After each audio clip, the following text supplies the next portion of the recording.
Today's story is about Cynthia, a heartbroken wife who thought she was just getting rid of the useless junk of her cheating husband, David. When David drained their savings and ran off to Bora Bora with his upgrade girlfriend, Cynthia was left with 2 kids, an empty bank account, and a shattered future. Desperate, she hosted a yard sale and sold all of David's belongings, including a clunky old desktop computer, for $50.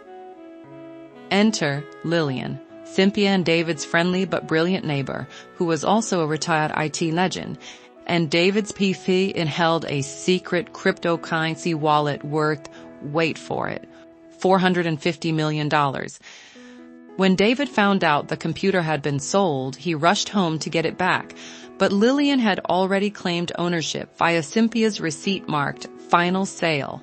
Now, the 3 of them are locked in a multi-million-dollar cat-and-mouse game of betrayal, marital assets, and what happens when a man who thinks he's the smartest person in the room gets played by 2 women he never saw coming.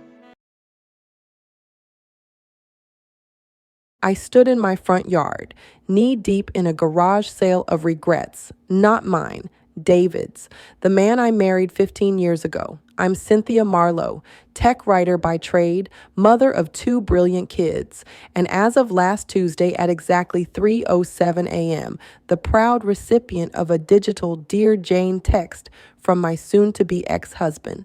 Left for Bora Bora with Jada. She's younger, hotter, and doesn't nag. Consider this your upgrade notice, filed for divorce.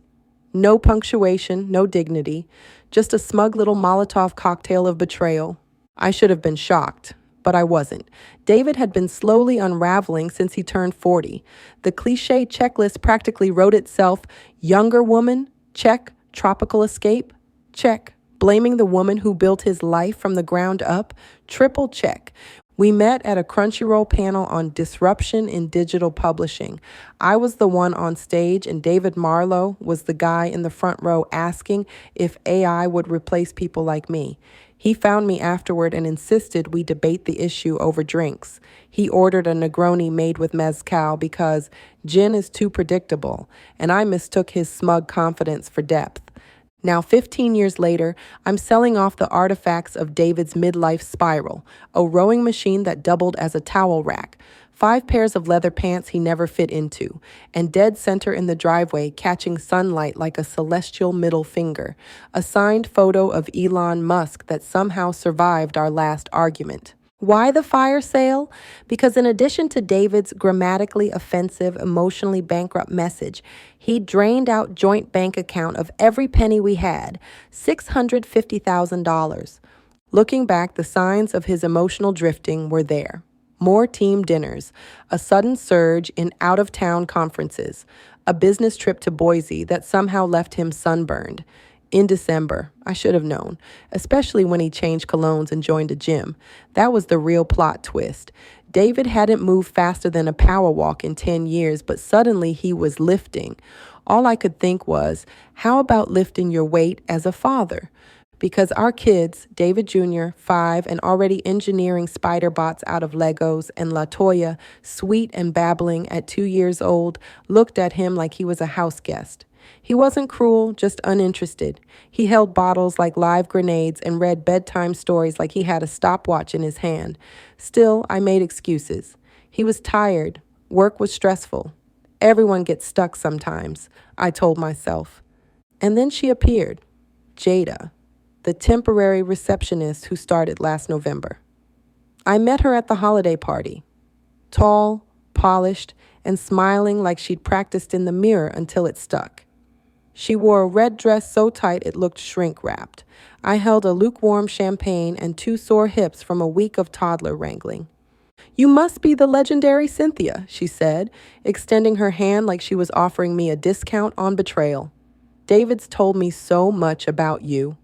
"Really?" I replied, "because he's told me almost nothing about you." She laughed. I didn't.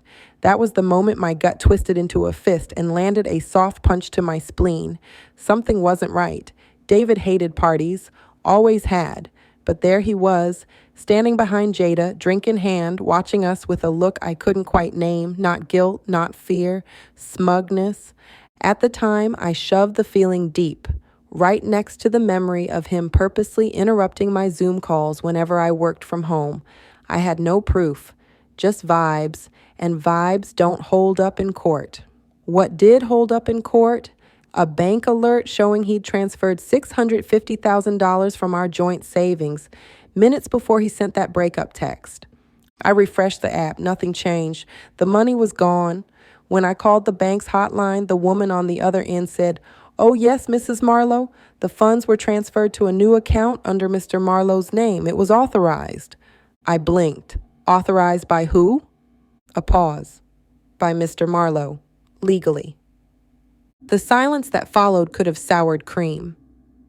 "Thank you," I said, because rage and shock short-circuit your manners, but they don't erase them, and it wasn't her fault. She was just doing her job. So I hung up and sat there, one empty account in my name, one new one in his name, and a whole lot of unwanted clarity between us.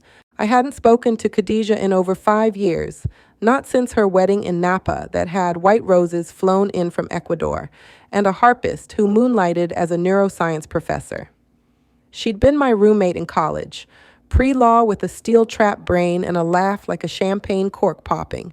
Meanwhile, I was the double major in computer science and communications, hell-bent on pulling all-nighters to gain a dual degree and a minor in real estate development. Khadijah had argued for fun parties with our upperclassmen and professors, and ultimately she won.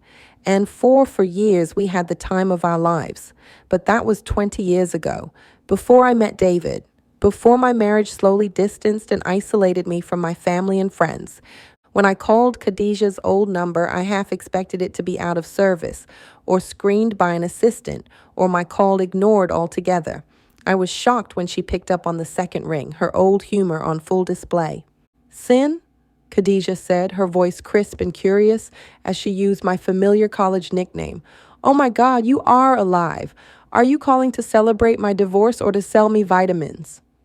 "No, I'm not dead," I said, "but David might be soon." "Oh goodness," she said, upset. "What has that used diaper done now?" I told her about Jada and the text, and the silence between us said it all. "What about the kids?" she asked finally. "They're fine for now," I said as I watched them through the open door. "They're in the playroom. They haven't missed him yet." "Give me 2 hours," she said, and hung up. 2 hours later, Khadijah Perry, Pennsylvania's most powerful divorce attorney, swept across my threshold like a thunderstorm in couture.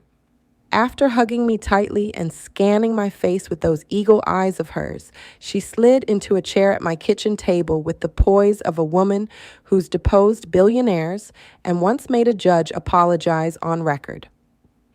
For the next 30 minutes, she listened without a word while I ranted about 15 years of poor choices with David, plating her favorite curly fries like it was part of the therapy.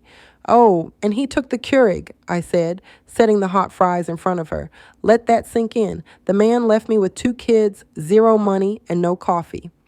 We both turned to stare at the empty spot on the counter where the Keurig once stood, like it had died quietly in the night. "Okay," she finally said, swallowing her fries and then flicking open a leather folio with a single manicured finger. "I've reviewed the documents you sent, and first of all, David is garbage. The absolute off-brand, unscented, biodegradable kind." I smiled. Barely. "But here's the problem," she continued, tucking a sleek strand of hair behind one ear with surgical precision. "What he did, while morally bankrupt and emotionally juvenile, is technically legal." I blinked. "Legal?" "Yes. You had a joint account, something I explicitly warned you against during your prenup advisory session 15 years ago," she added with just enough shade to scald. "I know, I remember," I said, my voice flat with embarrassment and regret. "Well, since it was joint, either party can withdraw funds at any time, no restrictions, unless he forged your name to take out a loan or transferred money offshore." "But it's Bora Bora," I snapped, "with another woman. He took our kid's future and spent it on fruity cocktails and Jada's silicone implants."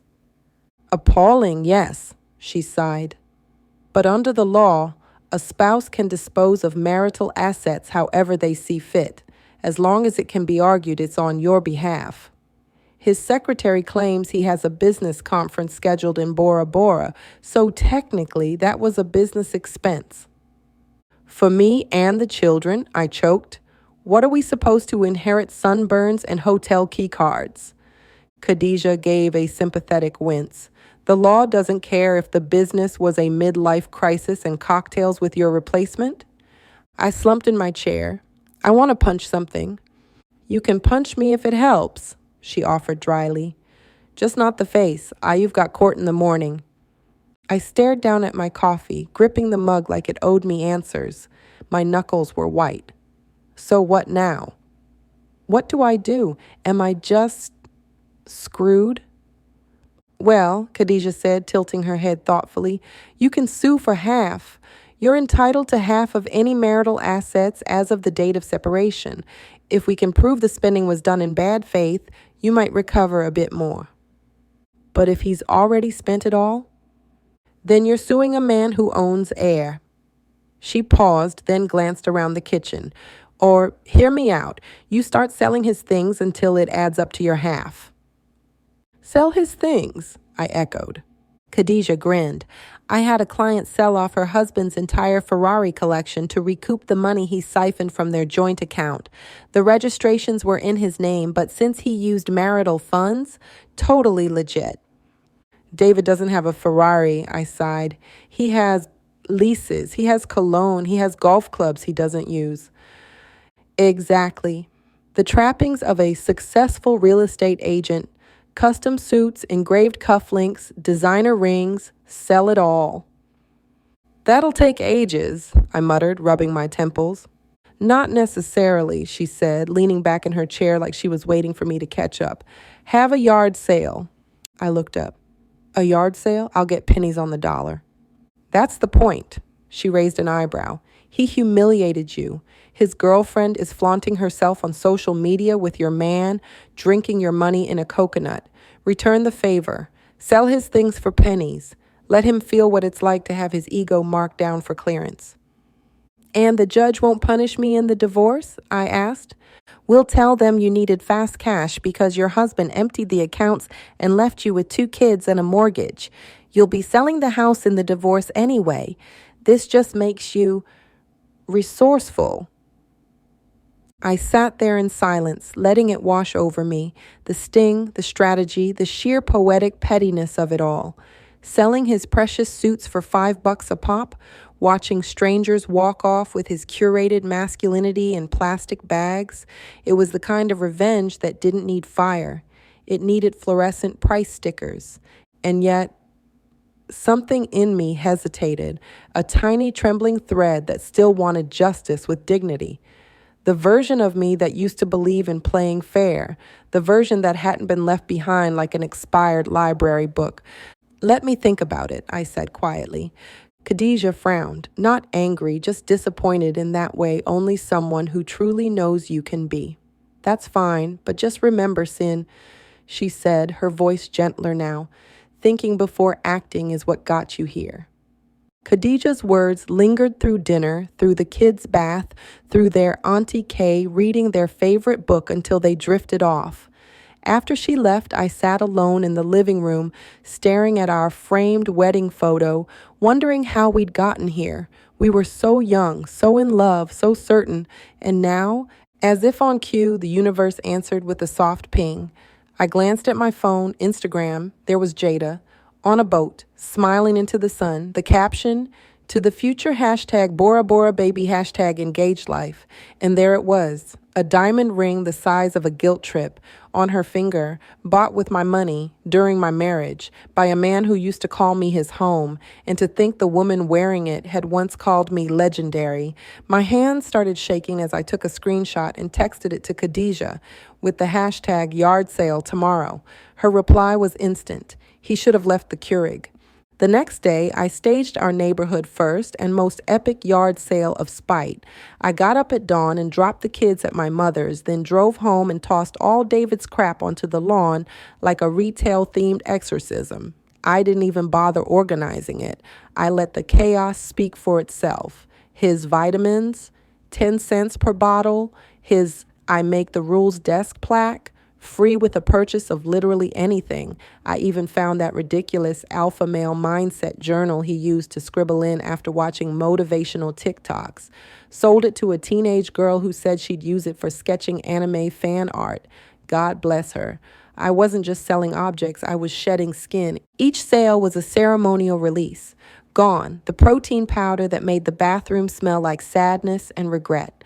Gone, the silk robe he wore for self-care, which was just code for when he was feeling himself. Gone, the oversized gold watch he never wore but posed with in selfies like he was one conference call away from becoming a Wolf of Wall Street. I labeled everything with spicy little notes. Smells like betrayal. Worn during emotional manipulation. Free of integrity. Slightly used ego. The neighborhood showed up in droves. Some came out of morbid curiosity. Some came because gossip is the soul of the suburbs. But most came because they'd seen the text. That's right. I posted it on the community Facebook group. Petty? Yes. Effective? Also, yes. By 10 a.m., people were lined up like it was Black Friday and my driveway was Best Buy. There was a retired couple who bought his VR headset for their grandson and whispered, "He always seemed like a jerk." A high schooler offered me $5 for David's Crypto King mug and promised to smash it on TikTok. My favorite was a woman in a business suit who pulled up in a Tesla, snatched up his Bluetooth speaker and said, "This is for my ex. I'm going to blast Lizzo through it while I burn his hoodies." We locked eyes. I nodded. She nodded. It was church. And then, just as I was sipping a sun-warmed Diet Coke and feeling almost human again, a voice piped up behind me. "I'll take the desktop," said a familiar drawl. I turned to see Mrs. Lillian Blango, our 79-year-old neighbor who wore pearls while gardening and once told me she never married because she was way too smart for that. She was pointing to David's beast of a desktop computer, the one he'd kept in the corner of the den under lock and password as if it held the nuclear codes. Truth be told, I almost forgot it was there. I'd shoved it next to the table of mismatched cutlery and forgotten remotes. "This old thing," I said, brushing a cobweb off the tower, $50. She raised a suspicious eyebrow. "50? Are you sure, dear?" I shrugged. "Okay, 30. Or maybe I should pay you to take it," I joked. "It's probably full of pictures of his girlfriend anyway." Lillian half smiled, her eyes glued to the desktop. "I've seen it plugged in on the office desk through your open window," she said slowly. "It runs nonstop day and night, just churns away. Your electric bill must be massive." "I wouldn't know," I said absently. "David always paid all our utilities online." "Of course he did," she purred, her smile deepening into something richer. "Still, I think we should plug it in just to see what's on it. Do you have an outlet or an extension cord nearby?" "Really, there's no need, Lillian," I assured her. "This thing is so very old and useless." "Not everything old is useless, dear," she said quickly, and I blushed. "What I mean is, it's outdated and ignored. David hasn't touched it in years. He only keeps it plugged in because of some Dungeons and Dragons game he got a high score on years ago. His pride wouldn't let him log out, so I've done it for him. Trust me, I'll be glad to see it go." Lillian gave me a long, knowing look, then said, "Well, if you're sure, I'll pay cash, but I'd like a receipt." "A receipt?" I laughed, but Lillian was dead serious. I patted my pockets for supplies. "I don't have any paper." "No problem," she said, reaching into her bag and pulling out a pre-printed receipt pad. Cream cardstock, neat black font, blank lines. At the bottom, in bold capital letters, "Final sale, no returns or refunds." I blinked. "You carry your own receipts?" She smiled. "You'd be amazed what people try to take back once buyer's remorse sets in." I shook my head, half laughing. "You really don't trust anyone, do you?" "I trust paper," she replied, and I watched, half amused and half impressed as she began to fill it out. Today's date, the item listed as a custom-built computer tower, sold as is for $50 in cash. My name as the seller, hers as the buyer. Sign here, dear, she said, tapping the signature line with the confidence of a notary. I signed. She followed with a flourish, tore off the carbon copy, handed it to me, then read the original like it was poetry, then folded it with care and slipped it deep into her purse. Well, she said warmly, a pleasure doing business with you. Likewise, I replied, lifting the bulky desktop into her wheeled cart.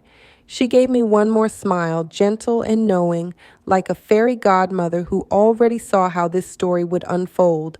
Then she turned and rolled the clunky machine down the driveway toward her house 3 doors away. At the time, I figured her enthusiasm was just harmless eccentricity. I had no idea that little scrap of paper would become the most important document I'd ever sign. The first call from Bora Bora came at 6:42 a.m. My phone buzzed across the nightstand like it was having a seizure. I was half asleep and fully uninterested until I saw the name, David Marlowe. I declined. It immediately buzzed again and again. By the 4th call, I answered just to stop the noise. Why the hell is the desktop offline? He snapped before I could speak. No greeting, no hello, just that familiar tone of entitlement dressed up as urgency. Good morning to you too, I said flatly, still half tangled in my sheets. I'm serious, Cynthia. It's not a power outage. I had a backup solar generator hooked to it. It shouldn't be off. Your upgrade is turned on, I said, stretching dramatically. She's been posting nonstop on social media. Congratulations on the engagement. There was silence on the line. I could practically hear his blood pressure rise. Cyn, I don't have time for this right now. I just really need you to get that machine back online. Now. I rolled my eyes. None of us have time, David. In fact, some of us are spending all our time explaining to your children why you abandoned them, why you stole all their savings, and why you're now engaged to another woman before you're even divorced their mother. If you'll excuse me, I need to get back to that now. Goodbye. I hung up. He called again at lunch, then again while I was picking up the kids from daycare. I ignored him every time. When the doorbell rang during the kids' dinner and I saw the courier truck outside, I half expected a melodramatic telegram. But when the courier handed me an envelope without making eye contact and scurried off like he was delivering a bomb, I knew exactly what it was. Divorce papers, a neatly printed ambush hand-delivered from David's attorney. I read the attached note, which had the audacity to call the offer generous and claimed I had no right to any of David's assets. I stared at the betrayal, cold, notarized, legally punctuated. I read the word irreconcilable out loud and nearly laughed, as if this had been some mutual tea-sipping decision, instead of a smash and grab that drained our joint savings. 15 years, $675,000, and now he had the gall to call me difficult. As I gave the kids their baths and tucked them into bed, Davy's frantic calls, texts, and emails kept coming, each one more relentless and unhinged than the last. With screeds like emergency and this is serious in the titles, his ranting became so extreme that curiosity got the better of me and I called up Brian, the IT guy from our real estate firm. This was the same 20-something genius who once hacked the vending machine to give everyone free snacks during a team building retreat. It was late, but he was always online. And if anyone could sniff out what David's mystery box was doing, it'd be him. Describe the desktop, Brian said after I explained the situation. Old, big, loud, not a processor, more like a woofer for an old speaker system. Still ran on Windows Vista, I think. David kept it plugged in but never touched it. Said it was for sentimental reasons. Brian let out a low whistle. Wait, was it custom built? Lots of fans? Weird blinking lights? Yes. Cynthia, he said slowly. That might have been a crypto rig. My heart thumped. I was once the queen of reporting crypto in tech magazines. My mind flashed back to the day I taught David how to mine his first coin. No, I know a crypto rig, I said, confused. I bought him his first crypto rig as a birthday present, and I taught him how to mine. What I sold Lillian wasn't a rig. Maybe not on the outside, Bran said, But he could have upgraded to a professional decoy, something custom made straight from Ordos in Inner Mongolia. People are always starting those things up, but then they get impatient and wander away from hundreds of dollars on the dashboard. If it was running a few months nonstop, it'd be more like thousands now. How long did he have it plugged in? A wave of realization washed over me like ice water. I stared out the window, my mouth dry. 15 years, I whispered. 15 years nonstop. There was a deep, slow gasp, and then Brian whispered, "Oh, my God." We were both silent then, too stunned to acknowledge the implications. Moments after Brian explained the possible value of David's old computer, I raced out my front door and down the street to Lillian's house. My heart was pounding in my throat and my fingers clenched into fists as I waited for Lillian to open her front door. When she finally did, she immediately offered me tea in her sunroom. "Actually, Lillian, I need to keep an eye on the house. The kids are alone," I said, as I continually glanced back at my house. "Well then, let's walk back to them while we chat," she chimed. I could always use the fresh air. I watched Lillian close her front door and march me straight back to my house, taking deep breaths and rolling her arms and shoulders with every stride. As we walked, I tried to remain calm before finally stating, "Lillian, you know that desktop I sold you yesterday?" She looked at me sweetly. "Oh, yes, dear, what a beast. I am really enjoying dismantling it." I stopped mid-step, my stomach dropping in horror. "You took it apart?" "Well, I couldn't get it up the stairs in one piece. It was heavy," she cooed. "Besides, I rather enjoy tinkering. I've already repurposed the GPU for my home surveillance system." I blinked, not knowing what any of that meant. "I see. And did you see anything on it while you were working?" She tilted her head, amused, and started me walking home again. "I did, and I have a few theories, but legally it's mine now, so it's a moot point. Final sale, remember?" I wanted to scream or cry, or maybe just lie face down in her azalea bushes. Instead, I nodded. "Right, of course."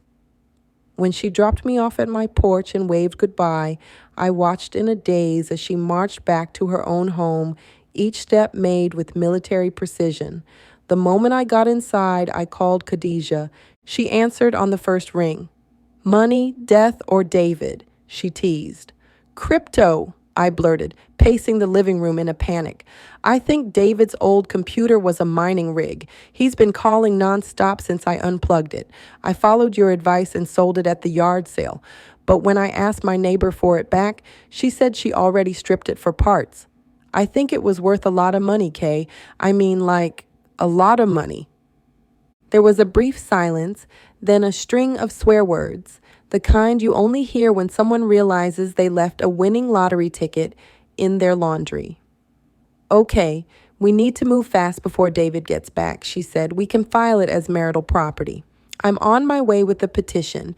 You'll sign tonight, and we'll file your response to the divorce first thing in the morning." "But how does that help get the computer back?" "One problem at a time, Cyn," she huffed like someone hastily putting on their shoes. "First, we secure your rights as his wife. You sold that computer before you were served, so legally it was still a marital asset. But Lillian already took it apart." "Did she destroy the wallet?" Khadijah asked, and I thought for a moment, my nerves starting to calm. "She would never," I replied. "She's too smart for that." "Well, good. I'd rather it be in her hands than David's," Khadijah said. "I'm on my way. Do not talk to anyone about this, especially not David." She hung up. I stood there, the phone still in my hand, my heart beating like a drum line in my ears. The wall in front of me blurred, not from tears, but from the whiplash of revelations. Crypto, divorce, asset division. What did any of it really mean? And how much money were we talking about? All I knew was this. Whatever chess game David had been playing, it wasn't over, and my defense moves were just beginning. After a long night of strategizing and signing papers with Khadijah, I woke with a clarity I hadn't felt in years. For the first time since David's text arrived, I fully grasped the financial danger he posed to our children, and I knew exactly what steps I had to take to protect their future. Step 1. Get the kids packed for a week-long visit with Grandma. As I made the children's breakfast, I called my mother and filled her in on everything. David, the computer, the whole mess. Her excitement at having the kids all to herself was only eclipsed by her overwhelming relief that I was finally divorcing him. That reaction gave me pause. From Khadijah to my mother to the reaction of our entire neighborhood during the yard sale, had David always been that bad? Had I truly been the only one refusing to see the cracks everyone else knew were there? After dropping the kids off at my mom's, I headed straight to the bank where David and I held our joint accounts. I reported the suspicious withdrawal and requested that all shared accounts be closed immediately. Because our setup didn't require both signatures to do so, the bank processed the closure on the spot. Next, I went across town to a different bank and opened new accounts solely in my name. I also rented a safe deposit box and tucked away everything I couldn't afford to lose. Valuable jewelry David had given me, our children's birth certificates and passports, and most importantly, my engagement and wedding rings, both of which combined cost a fraction of the one Jada flaunted. I'd already decided, once the divorce was final, those rings would be the first things to go. As I left the new bank, a weight lifted from my shoulders, like I'd finally taken my power back. The accounts were closed, my future salary and the kids' private documents were secured, and for the first time in hours, I could breathe. I headed to my real estate office with my head high, ready to help someone else find a new beginning while quietly building my own. Back at the office, the vibe was electric. I had braced myself for whispers or pity, but instead I walked into a pep rally. Word had clearly spread about David and Jada's betrayal. His office was locked and her desk was stripped clean, like she'd been erased from the building. The receptionist gave me a thumbs up as she handed over my messages, and someone in accounting had left a pink Post-it note on my monitor. "We've got your back, Queen." Even our firm's CEO, Jonathan Markham, the same man who once suggested I smile more in meetings, appeared at my door, his tone almost reverent. "Cynthia," he said, "I want to commend you on how professionally you're handling all of this. We've terminated Jada and placed David on administrative leave pending further review." I blinked. "Just like that?" He nodded. "She outed herself on social media, so no issue there. David's attorney has reached out, but we'll settle it quietly. Your numbers crush his and your reputation's solid gold. He was an idiot to text you like that." "I agree," I said. "Jonathan, I plan to list our house today. I'd like the firm to represent me. David will object." "Consider it done," he replied. "It doesn't matter what David thinks. He violated the ethics clause in his contract. He's as good as gone." At lunch, Brian burst into my office with the look of someone who just spotted Bigfoot holding a rotor. "You know Lillian Blango?" he gasped like he'd just found the Holy Grail in my cul-de-sac. I blinked up from my salad. "She's my neighbor, 3 doors down. Polite, quiet, ruthless at chess, and undefeated in coconut bundt cake showdowns. But how do you know her?"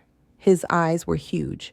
"Cynthia, she's Lillian of ARC, the OG of encrypted networks. She got her nickname from Steve Jobs himself. She wrote some of the first secure protocols in the early 90s, made millions, possibly billions. Then one day she just disappeared like a digital phantom. She still posts regularly in her Reddit group, but she never shows her face. She's a unicorn with 2-factor authentication." I stared. "Okay, but how did you trace her back to me?" He stepped forward, holding out his tablet like it was sacred. "She posted yesterday that she bought a vintage crypto rig from a yard sale. It had been running nonstop for 15 years. She dismantled it and found a cold wallet inside. Experts are saying it could be worth tens of millions, maybe more." I looked at the post. There it was, David's old desktop, stripped down to its bones, gleaming like a tech relic in a place of honor. "Oh my God," I whispered. "She could barely lift that thing when I sold it to her."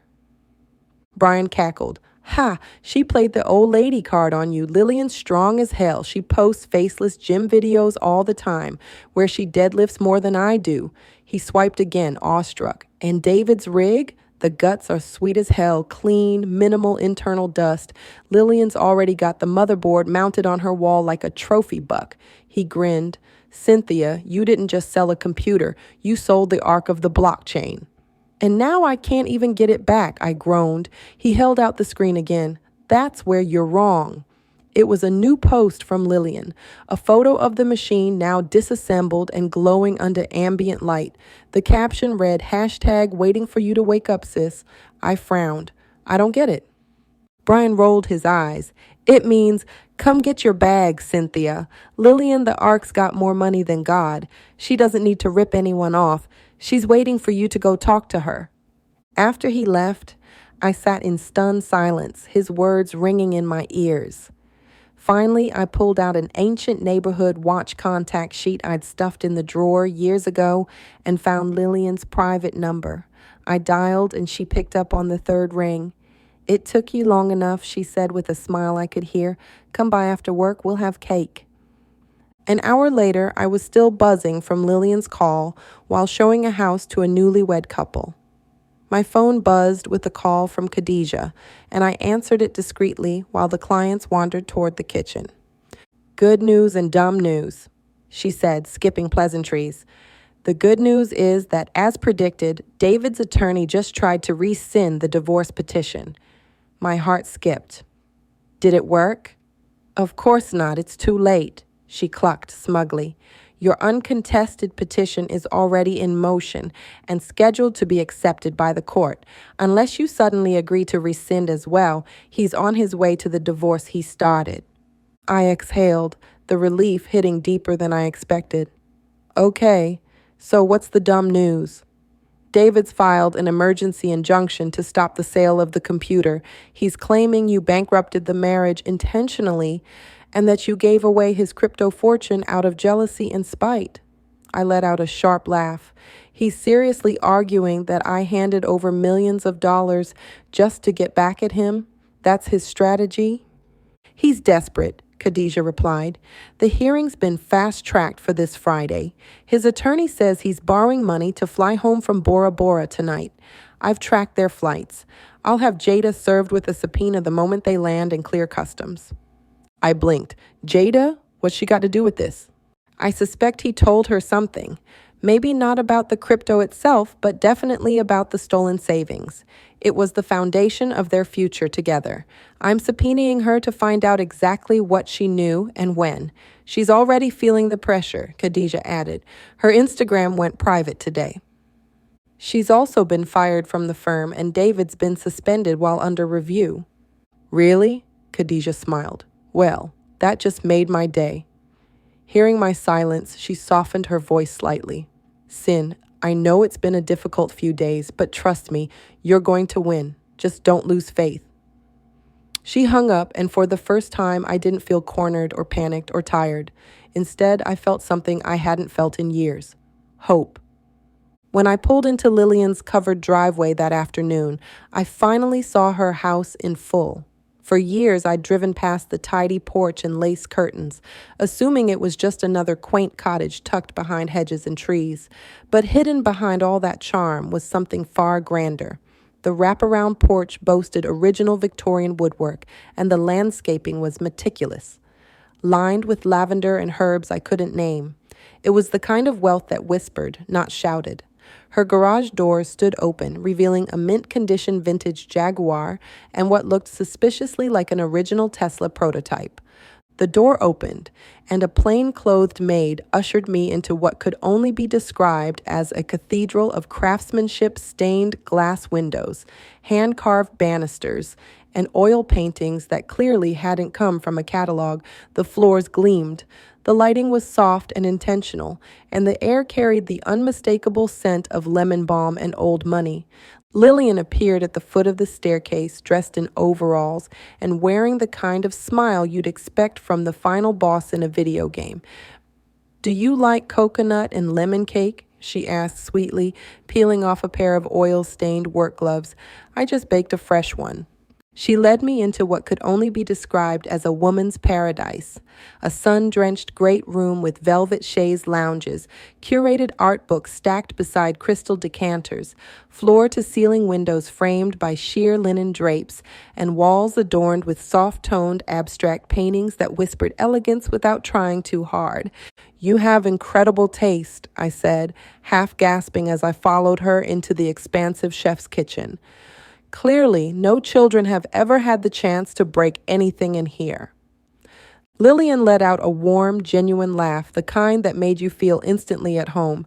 She gestured for me to join her in the sunroom, where tea was already steeping and yet another heavenly homemade cake waited on a porcelain stand. You're right, I never had a husband or kids. I always preferred copper wires and motherboards, she said with a wink. But I do like children. They're just small people, really. And when you treat them with that kind of respect, they tend to rise to it. She placed a generous slice of cake on my plate, and I couldn't help but dig in. When I rolled my eyes in delight, she smiled gently over the rim of her teacup and took a bite of her own. We ate in comfortable silence for a moment, the air warm with quiet understanding, until she set her cup down, folded her hands in her lap, and met my gaze with calm, thoughtful seriousness. Cynthia, let me be clear, she began gently. I didn't buy your computer because I needed a new project. I bought it because I could see you were about to ruin your own life. I stiffened. Yes, I realized that today. I remembered how you kept trying to get me to plug it in first. You knew. You were bleeding emotionally, she said gently, angry, hurt, ready to toss out anything tied to David without even looking. It's a cathartic response in the moment, but ultimately quite foolish. And what was inside his computer, Lillian?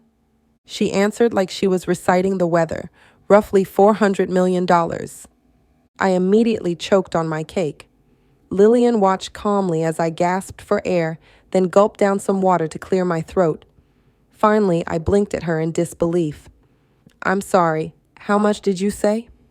400 million, dear, she said without changing expression, give or take a few million. She shrugged, bored. Crypto's volatile. By the time you cash out, it could be much more or far less. I'm just rounding it out to a safe estimate. I can't believe David had that much money and he wasn't going to tell me, I said, feeling violated. Well, the money's legally yours now, I told her. Are you going to cash it all out? Lillian looked genuinely surprised. Of course not. The last thing I need is more money. I'm just going to sit on it, like a mother goose until your divorce is finalized. Then I'll split it into 4 wallets, 100 million each for you, your children.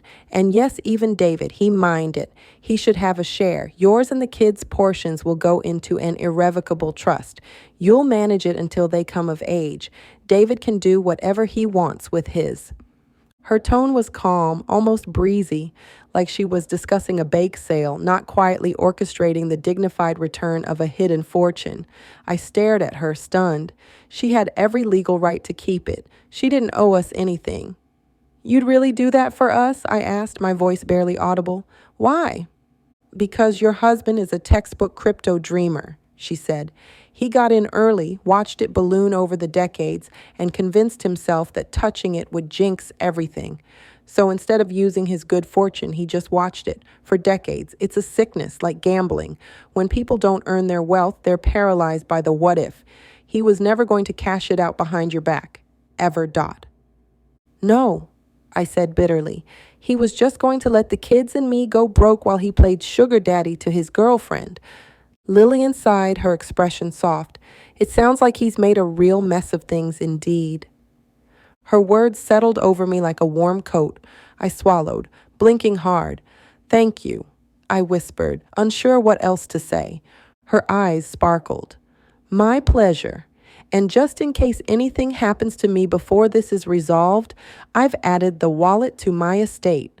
You and the children are named beneficiaries. It's in a bank vault now, completely secure. My legal team has instructions. One way or another, the 3 of you will get what you're owed. We sat in silence for a moment before I suddenly burst into laughter. Lillian looked momentarily startled, then intrigued, until I managed to gasp, David's going to go ballistic. A slow, delighted grin spread across her face. Oh, I'm counting on it, she said with a twinkle in her eye. This should be the most fun I've had in years.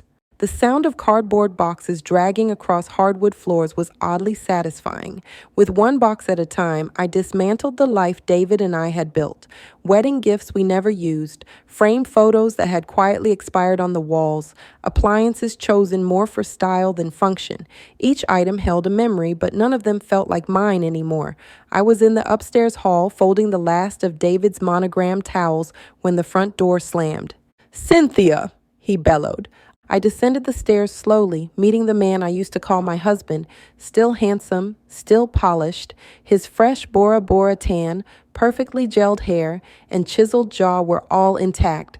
He'd always spent more time curating his image than our marriage. Today, he swapped his usual suit for jeans and a fitted polo shirt, trying to look casual, but the panic in his eyes betrayed him. "Welcome home, David," I said. "Where's the upgrade? Too young to be out past curfew?" He pointed furiously toward the front yard. "A sold sign, moving boxes, are you serious? That's a little dramatic, don't you think?" "Doesn't really matter what I think," I replied. "You're free now. Wasn't that the goal?" His voice sharpened. "Where's the machine that was always plugged in over there? Why did you unplug it 3 days ago?" "Oh, that old thing," I said coolly. "I sold it at the yard sale. It's gone." He stared at me like I'd just grown horns. "Sold it? Sold it?" His voice cracked into panic. "Jesus, Cynthia, do you have any idea what you've done?" He began to pace, hands clenched, rage barely contained. I tilted my head. "What I don't understand is how you're more upset about losing a 15-year-old hard drive than a 15-year-old marriage." "It was valuable, Cynthia," he shouted. "Extremely valuable. I was going to sell it at auction and use the proceeds to support you and the kids." I stared at the lie a moment, then said, "Was this grand plan hatched before or after you drained our life savings, David? Because from where I'm standing, you left me and the kids broke while you sipped pina coladas in Polynesia with your girlfriend." He waved me off like my words were background noise. "Are you even listening, Cynthia? That computer, my computer, was a gold mine. I want it back. Do you remember who you sold it to?" I smiled, slow and deliberate. "Of course, I sold it to Lillian." He blinked with amusement. "Lillian? The old holiday bundt cake lady?" "That's the one," I said, smirking. I watched David's shoulders instantly relax, his confidence returning. "No problem. I'll just walk over there and get it back from her." "I already tried. She won't return it. It was a final sale and I gave her a receipt." "That's ridiculous," he scoffed. "Leave it to me. How much did she even pay?" $50. The color drained from his face like someone had flipped a switch. $50? He swallowed hard. "Which side of the street is she on again?" "Before I tell you," I said, steadying my voice, "I need answers, David. You abandoned us 3 days ago. You texted that you were leaving with another woman, drained our savings, and filed for divorce. Why? What did we ever do to deserve that?" I wasn't asking for myself. I was asking for the kids. I was giving him a chance to be a good father, to show a flicker of remorse and say something, anything, that might one day help David Jr. and LaToya make sense of their father's betrayal. But instead, he sneered, doubling down on his cruelty as if breaking our family apart had been nothing more than another item on his to-do list. "You got old, Cynthia," he snapped, his eyes cold and flat. "You used to be electric, spontaneous, exciting. We'd disappear on a whim, do wild things. Now it's all calendars and carpools. You changed. I didn't. I'm still in the prime of my life, mentally, physically, financially. I shouldn't have to slow down or stop living just because the kids demand bedtime stories and permission slips." "The kids demand it?" I choked, rage climbing up my throat. "They're children, David. They have needs, not demands. And those needs are non-negotiable. We chose them. That means we don't get to vanish to tropical islands and pretend they don't exist. It's called being a parent. It's called sacrifice." He waved me off like I was being dramatic. "God, this is exhausting," he muttered, throwing up a hand. "I don't do therapy. I don't do guilt trips. I want my freedom, and I want my computer, now." I stared at this new stranger, stunned. Whatever part of him I once loved had long since hollowed out, and in that moment, any doubts I'd harbored about Khadijah or Lillian's actions, and my resolve to stop him from ruining the kids' lives sharpened into something clear, cold, and unshakable. I was about to respond when the front door creaked open. "Good evening," Lillian said, gliding into the foyer like a queen arriving fashionably late to her own coronation, a pristine plate of lemon bars balanced in her hands. David spun around. "Lillian, I was just coming to see you." "Just delivering some lemon bars for the children," she said, setting the plate down like it was sacred. "Came straight from the oven." And then, like a soap opera plot twist I hadn't seen coming, Brian from the real estate office appeared behind her. "Yo, Cynthia," he called out, then caught sight of David and gave a casual half wave. "Oh, hey, man, you're back early," he added, grabbing a lemon bar from the tray. "Rough week, huh?" David blinked at this absurd and unexpected occurrence. "Brian, why are you here?" "Jonathan's hosting the open house tomorrow," Brian said, already halfway through a lemon bar. "He asked me to check the Wi-Fi, make sure every room's fully wired." David's glare sharpened. "Jonathan's doing an open house? Since when?" Brian shrugged, deadpan. "Since you screwed his receptionist, dude, I think he's just returning the favor." David looked horrified, and Lillian and I exchanged knowing glances, both fighting back smirks as he pivoted quickly, redirecting his charm toward her. "Lillian, there's been a little misunderstanding about the computer you purchased," he said, slipping into his rehearsed smile. "It actually wasn't for sale. I'm happy to double what you paid to get it back."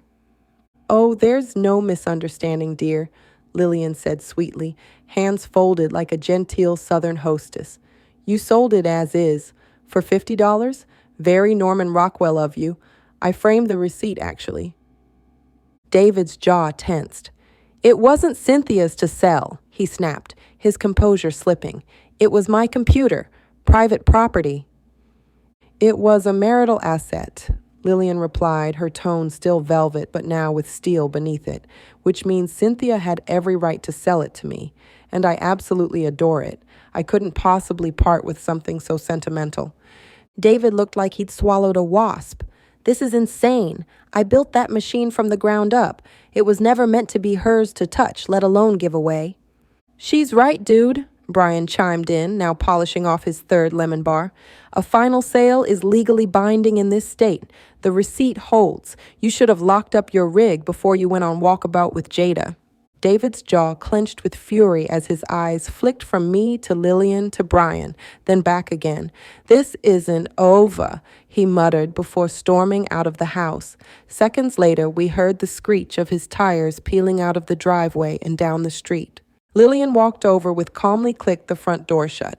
She turned to the room with a satisfied smile. "Well," she said cheerfully, "that was invigorating." "Thank you both for showing up," I said. Relief broke through my chest like sunlight. "Wait, what are you two even doing here together?" Lillian saw David's car pass the window, Brian said, dusting crumbs off his shirt. "She figured you might need backup." I blinked at him, confused. "And why were you at Lillian's house?" "This bold young man reached out to me on your behalf, via Reddit of all places," Lillian said, beaming. "I admire bold people, especially when they're determined to protect others." Brian gestured to the lemon bars, now down to a few crumbs.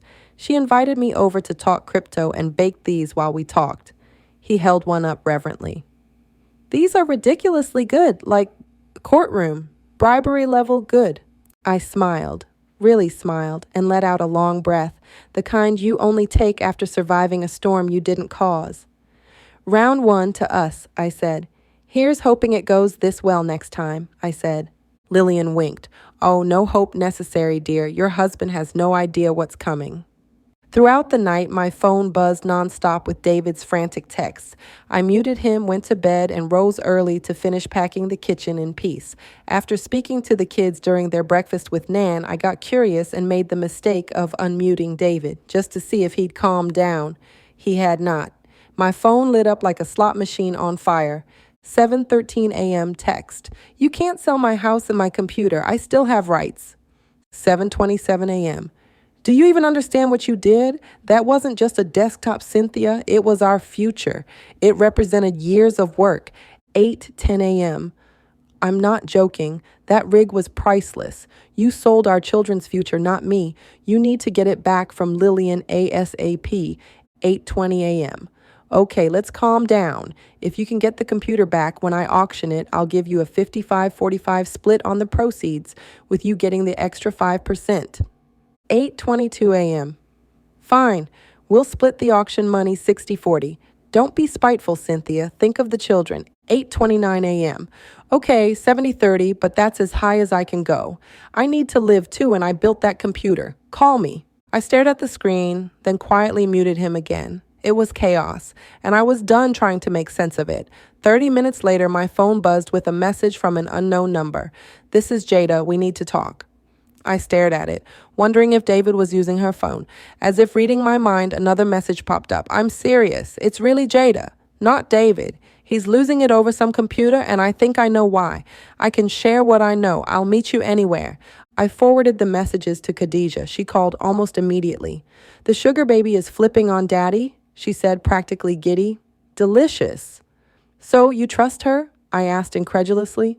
Absolutely not. That's what makes it fun. So you think I should take the meeting? I think you should bring snacks, she said. I'll come too and sit next to you and record it. She doesn't know me. It'll be fine.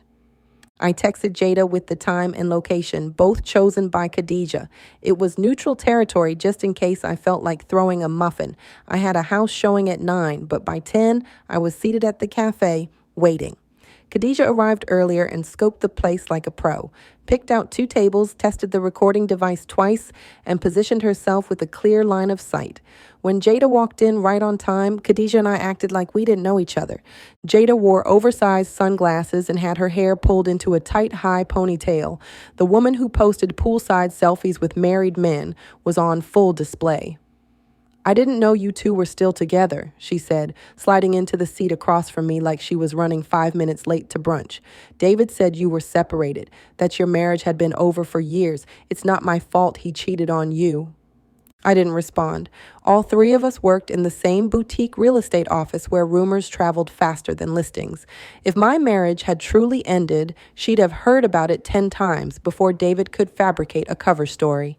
I took a slow, measured sip of my latte and studied her, offering nothing. She smirked, unbothered. Look, I'm just saying that I didn't steal your man. He was already leaving. If it wasn't me, it was going to be someone else. I tilted my head.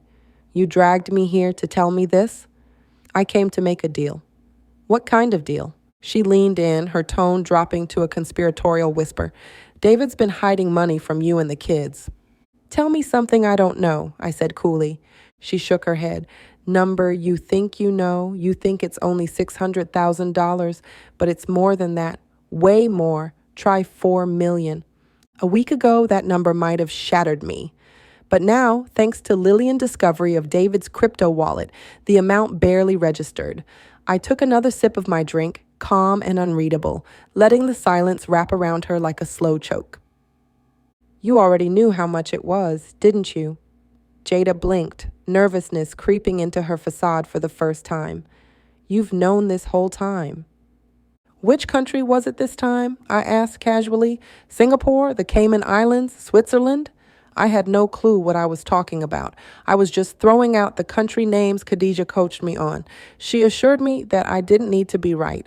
I just needed to look bored enough to let the wind out of Jada's sails. It worked.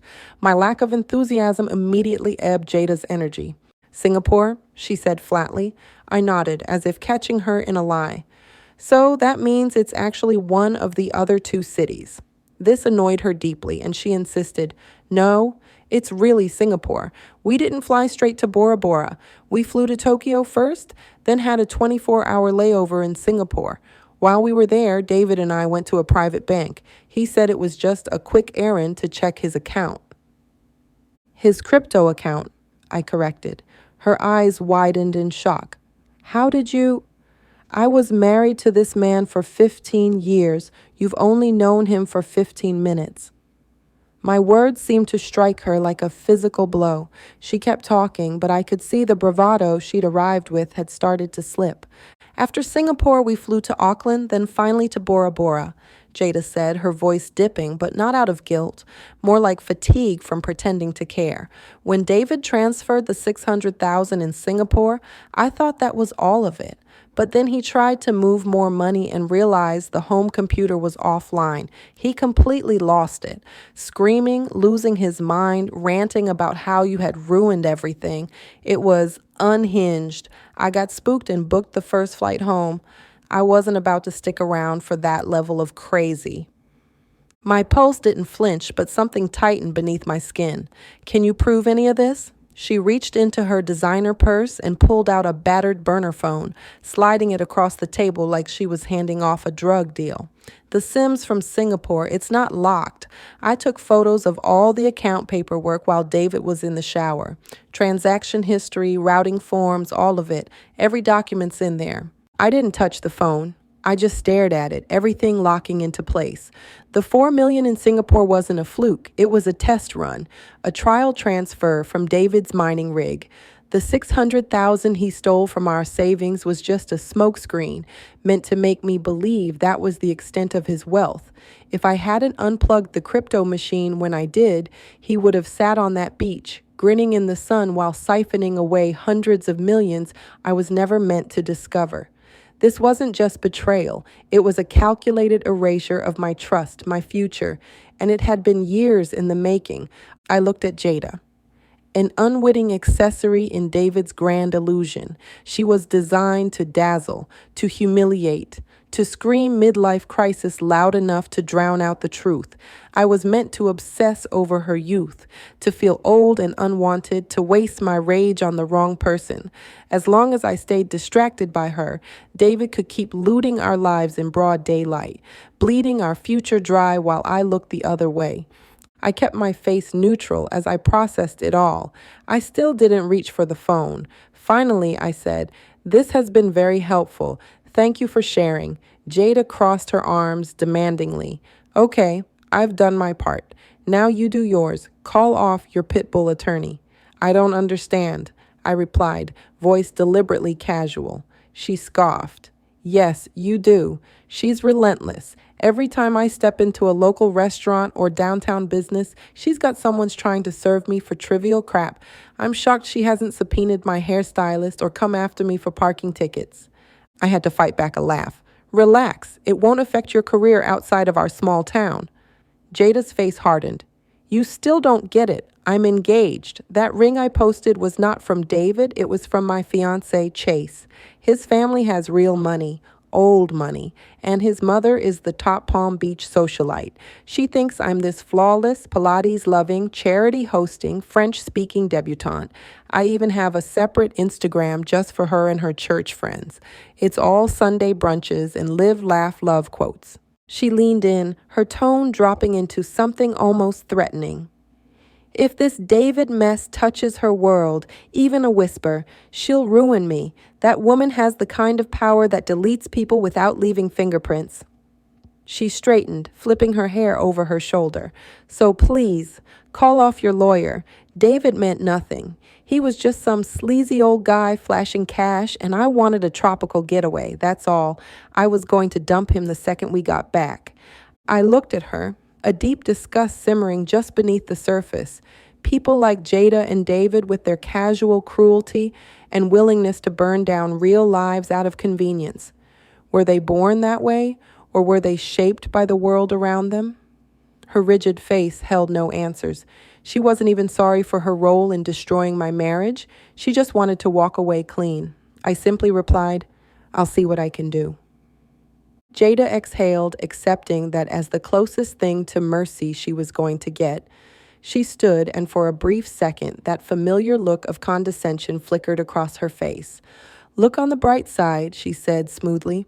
"I'm relocating to Miami tonight for wedding rehearsal week with Chase, so you'll finally get your man back."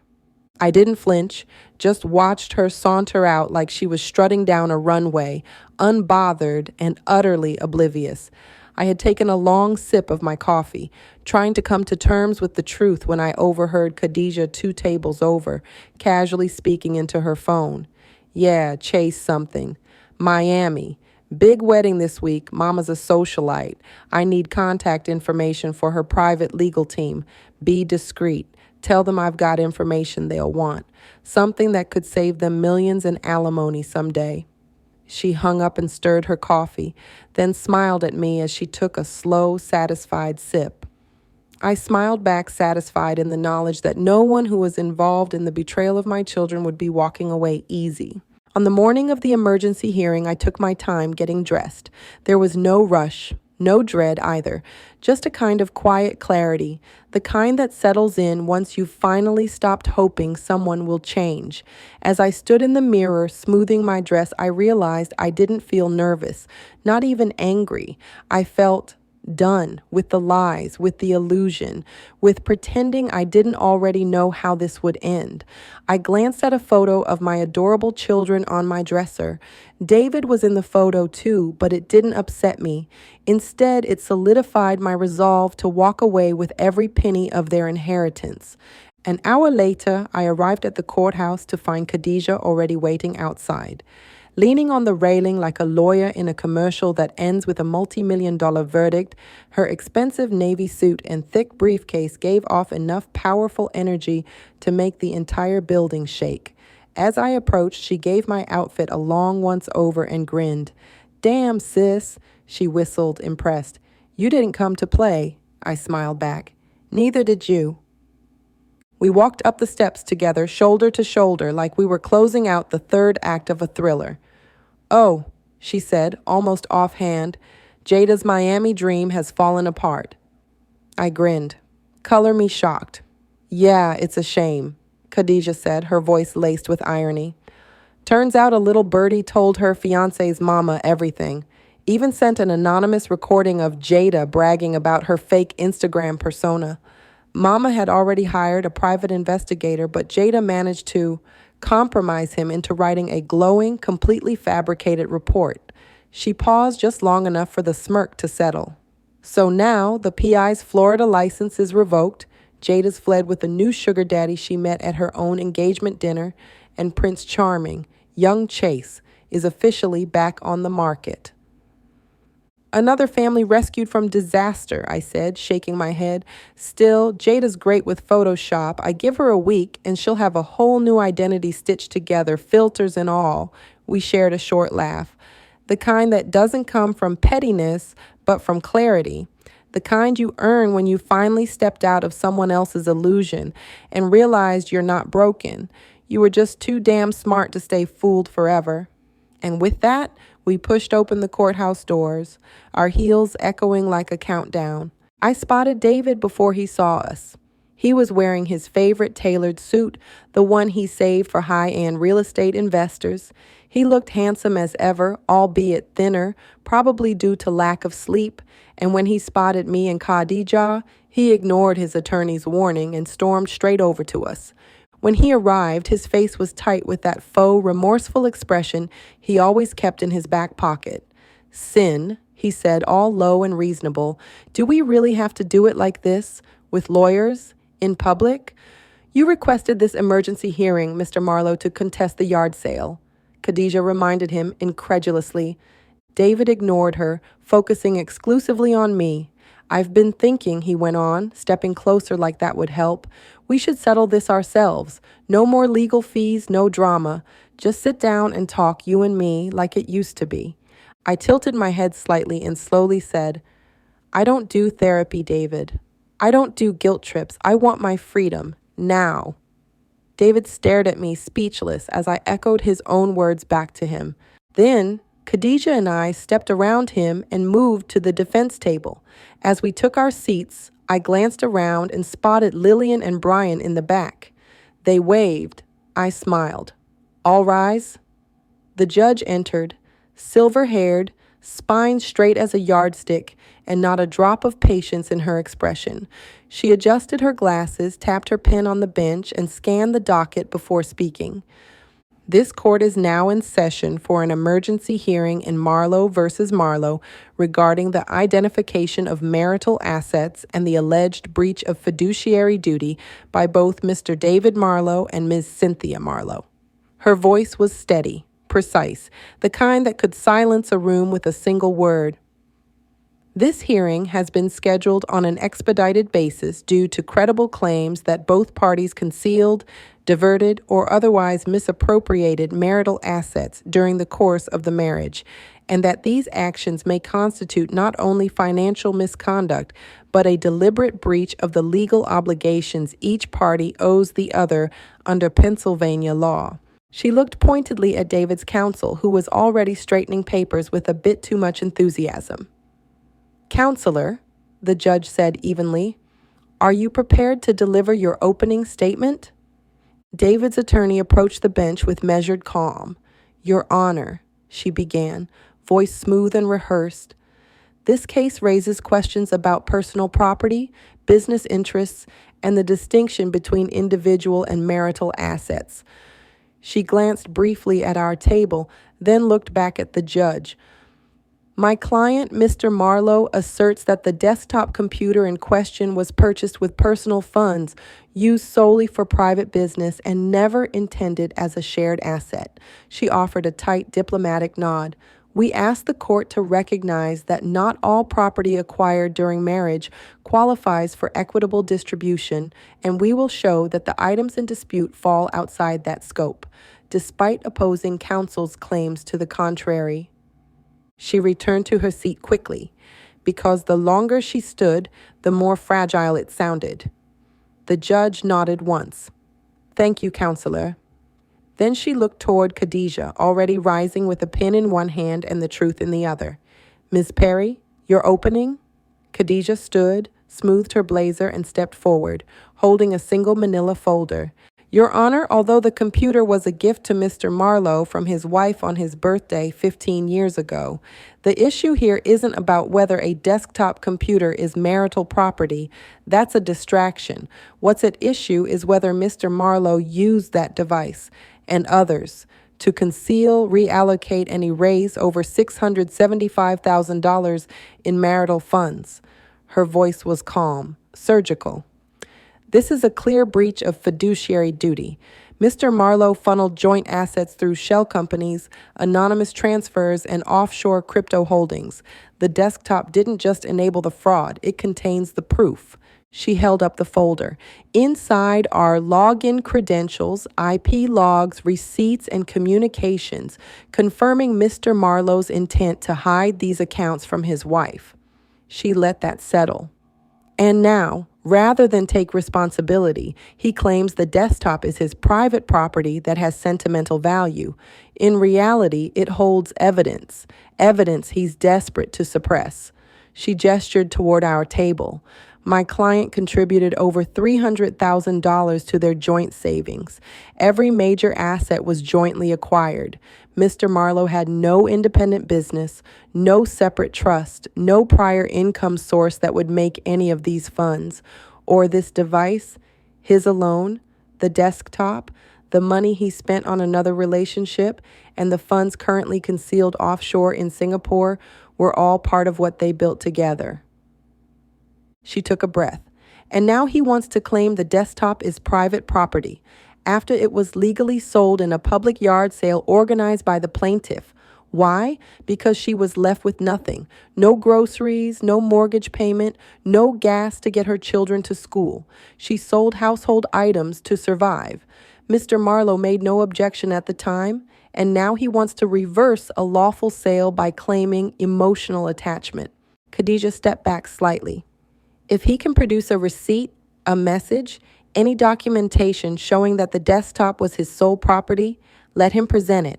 Otherwise, we ask the court to uphold Pennsylvania's marital property laws and recognize the desktop as a jointly owned asset, legally sold at fair market value by its co-owner." She handed the folder to the judge. "Sentiment, Your Honor," she said, "does not override contract law." The judge took the folder with a nod. "Thank you, counselor," she said as Khadijah returned to her seat. The judge flipped through Khadijah's folder a bit, then looked back at David's attorney. "Counselor," she said slowly, "let me make sure I understand this correctly. You're arguing that the desktop in question, the one proven to have been used to funnel over $600,000 in marital assets through a digital maze of madness, is in fact Mr. Marlowe's private property because of what exactly? David's attorney stood, visibly recalibrating mid-thought. Your Honor, what I'm asserting is that the device, while purchased during the marriage, functioned primarily as a personal workspace for Mr. Marlowe's private business endeavors, and therefore, his private business endeavors, the judge interrupted, which he conducted using joint funds that were withdrawn without spousal consent. There was a pause, a long one. I could hear Lillian suddenly uncap a thermos behind me. She was sipping tea, and I'd bet anything it was literal. David's attorney fumbled for her notes. Well, Your Honor, the law does allow for nuance in determining separate versus community property, and we contend that because the content of the desktop reflects Mr. Marlowe's individual digital footprint. The judge held up a hand. Counselor, if I buy a shovel using joint funds and only I use it to bury money I stole from my spouse, it will bear my fingerprints, but that does not make it my private gardening tool. Brian let out a sound behind me, a sort of dignified wheeze while Lillian's eye twinkled. The judge wasn't done. Let me put it more plainly. Your client is asking this court to protect his preferred piece of hardware more rigorously than the financial future of his children. David's attorney opened her mouth, closed it, then tried a new tactic. Your Honor, my client desperately loves his children, but the desktop holds sentimental value. Yes, well, so did my first car, the judge quipped, but I still had to trade it in. A few stifled chuckles from the gallery. Even the bailiff cracked a smile. The judge adjusted her glasses and looked over the rim at David like she was zeroing in on a slow-moving target. Mr. Marlowe, the judge said evenly, can you provide any documentation, receipts, emails, financial records, all showing the desktop in question was purchased with your separate, non-marital funds? David shifted in his chair. I didn't keep the receipt. It was 15 years ago. The judge raised an eyebrow but said nothing. Instead, she flipped through the folder Khadijah had submitted, her polished nails tapping softly against the paper. According to this 15-year-old bank statement that your wife provided, she said, holding it up slightly, the desktop was purchased using her debit card from a joint account with both your names. She looked over the rim of her glasses at David. Can you explain that? David opened his mouth, then paused. I'm not sure that's accurate. I've never seen that statement, and I paid all our bills at the time. It's a notarized copy from your bank, the judge said bluntly. Are you saying the bank is submitting forged documents to the courts? No, David admitted, scratching his temple. It's just curious that I never saw that before. A slow exhale rippled through the courtroom. Half gasps, half stifled laughter. From behind me, I could practically hear Lillian cock an eyebrow. The judge held his gaze for a beat too long. So your argument is that the computer is yours because you don't remember using a joint debit card to purchase it? David hesitated, searching for an answer that made sense. Your Honor, my wife never used that computer. Never. We bought it for me, and I'm the only one that ever used it. It's mine. The courtroom made that tiny, delicious oof sound people make when someone falls hard on their face. The judge nodded in agreement with their sentiments. We bought it for me, the judge echoed back to him, and David immediately winced at his mistake. She looked at the court reporter. Let the record reflect that the defendant has failed to produce any credible evidence that the desktop was purchased with separate funds or falls outside the scope of marital property. Then to both sides, she said, I've heard enough. Let's take a brief recess. When we return, I'll rule on the motion regarding asset classification. She banged the gavel once and disappeared through the door. David sat back in his chair, blinking fast. And for the first time in his life, he looked like he understood what losing felt like. Khadijah leaned over and whispered, He just handed us the verdict. Remain calm. Don't make any sudden moves. I nodded slowly, my heart racing at the probability that the judge would come back and hand me that crypto wallet David refused to mention and I pretended not to know about. I glanced back at Lillian, who gave me a supportive wink. She showed no worry whatsoever, her faith in the courts fully confirmed. 15 minutes later, court reconvened. The judge resumed the bench with no preamble, her tone clipped and final. This court finds that the divorce proceedings between Mr. and Mrs. Marlowe shall move forward immediately and without delay. She glanced at the file in front of her, then continued. With respect to the desktop computer, the court recognizes it as a jointly owned marital asset, lawfully subject to equitable distribution. The sale of said item, executed by Mrs. Marlowe at a public yard sale, is deemed valid and binding.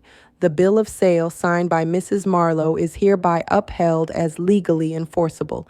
The plaintiff presented no evidence of separate ownership nor any prior designation of the device as exempt or restricted marital property. The judge looked directly at David.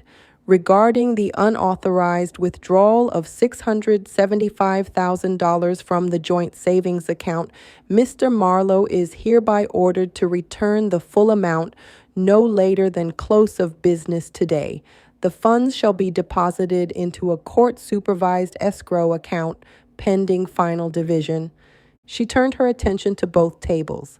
Attorneys for both parties shall proceed with equitable division of remaining marital assets, including but not limited to life insurance policies, undisclosed financial accounts, investment portfolios, and retirement funds. Final judgment of dissolution will be entered in 30 days, contingent upon completion of those negotiations. She tapped her pen once and looked back at the court clerk. This matter is adjourned until final settlement review. Court is in recess. With that, the gavel struck and the judge left. The spectators broke out in polite applause, happy with justice for me. I glanced over at David, the look on his face proving he had never considered losing. Outside the courthouse, the late morning sun felt sharper, clearer, like something had finally been lifted. I stood at the top of the courthouse steps with Khadijah, both of us silent for a moment, just breathing it in. Then the doors slammed open behind us. David stormed past, shoulders stiff, jaw clenched, tie askew like it had been choking him all morning. He didn't look at me, just kept walking fast, down the steps and across the plaza, like he could outrun the embarrassment clinging to his suit. Khadijah didn't flinch. There's nothing more dangerous than a man who just realized he's not untouchable. I watched him disappear into traffic, a bitter blur of tailored regret. Let him run, I said. There's no one here wanting to chase him. And then, like clockwork, Lillian appeared. She strolled toward us in an ivory trench coat and oversized sunglasses, waving a manila envelope like she was holding a cocktail menu. Well, she said brightly, guess who just got subpoenaed? Khadijah straightened.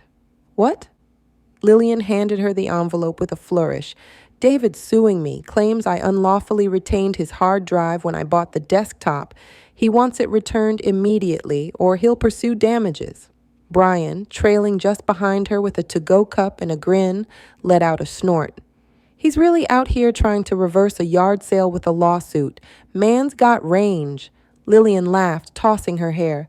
Let him try. The hard drive's already been cloned, documented, and submitted as evidence. I could auction off the original for charity and still sleep like a baby. Khadijah flipped through the subpoena pages, already scanning legal language. This is desperate. We'll quash it by next week. You're too kind, Lillian said. I was hoping we'd drag it out a little. I just love watching him sweat. Brian raised his coffee cup like a toast. To closure. Khadijah nodded. To legal records, digital footprints, and women who do not lose quietly. I looked around at the three of them, my new friends, my tribe, and the unlikely tech genius who cracked the whole thing wide open. And for the first time in a long time, I felt like everything was finally in the right hands. The house sold in under 48 hours. Honestly, I think it was the countertops. Or the curse. Hard to say. My divorce from David was finalized 2 weeks later. One signature in Khadijah's office. No fanfare, no regrets. I didn't move far, just 2 doors down on the same street. one step closer to Lillian, which is either poetic or karmic, depending on how well you know her. The new house is smaller, quieter, and doesn't contain a single item chosen for the sake of keeping peace with someone else. The first night, I slept like a woman who no longer had to justify the color of her throw pillows. Khadijah and I jog 3 times a week. We pretend it's about cardio, but really, it's 90 minutes of glorified court gossip and girl boss therapy. She's also my lifting partner. There's something poetic about watching your former divorce attorney deadlift more than the average hedge fund manager can bench. Brian rents a room in Lillian's house now. She's taking care of him like the mother he probably always needed. Not that she'd ever admit it. She calls it an arrangement of mutually beneficial resource pooling, but she cooks him breakfast every morning, bakes lemon bars every Sunday, and keeps threatening to knit him a sweater. We all know what's happening. He calls her his mother from another summer behind her back, and she pretends not to love it. After the divorce, David refused to go quietly. He filed suit after suit against Lillian, determined to claw back the crypto wallet he'd hidden and lost for a measly $50. He claimed fraud, coercion, emotional distress, you name it. When the lower courts laughed him out of the room, he appealed and appealed again. The case climbed all the way to the United States Supreme Court, dragging Cynthia's yard sale into the national spotlight. Overnight, David became TikTok's favorite cautionary tale, the deadbeat dad who hoarded millions in crypto while his kids ate instant ramen. Memes exploded, hashtags trended. His face was deep-faked onto everything from villain monologues to clown makeup tutorials. But in the end, it all came down to contract law. The Supreme Court upheld the ruling that Lillian's final sale receipt meant exactly what it said. David had lost his fortune fair and square. Despite all of David's attacks, Lillian kept her word. She set up the trust fund for me and the kids exactly as promised. Seeing that much money in one place was overwhelming, like staring into a future we never thought we'd have. But we're adjusting. The neighbors know, of course. David's lawsuits kept us in the mainstream media for months, but no one's treated us differently so far. The kids still go to the same school. Our routines haven't changed. The gravity of what this money means, we'll carry it when the time comes. For now, it's enough just knowing my children will never face homelessness or hunger. I left my job at the real estate agency to be home full time, and David left too to quietly start his own consulting firm. He stayed angry for a while after the divorce, but something shifted when Lillian sent him a cold wallet containing $100 million in crypt. His share. No drama, no conditions, just quiet closure. Whether it was because he was stunned that she shared it despite all his legal attacks, or whether he was just deeply humbled that she protected his children's future before he ever thought to, I can't say. But I do know that when he showed up at her doorstep to thank her, Lillian, being Lillian, pulled him inside for heavy doses of lemon bundt cake and tea. After hours of deep conversation, he ended up crying on her couch for 3 days. After that, David started therapy, real therapy, and he began digging into the roots of why he hoarded the money, why he sabotaged our marriage with Jada, and why he kept running even when there was nowhere left to go. Together, we discovered that years of being bullied and ridiculed as a tech nerd had a lot to do with it. And having experienced much of that kind of abuse myself in my previous career, I felt a pang of sympathy. David wasn't perfect, but at least he was trying, and maybe we could eventually become friends again. In the meantime, he was willingly seeing on the weekend, no court order or pressure from me. Just a man trying to become the kind of father who doesn't need a second chance, because this time he's showing up on the first try.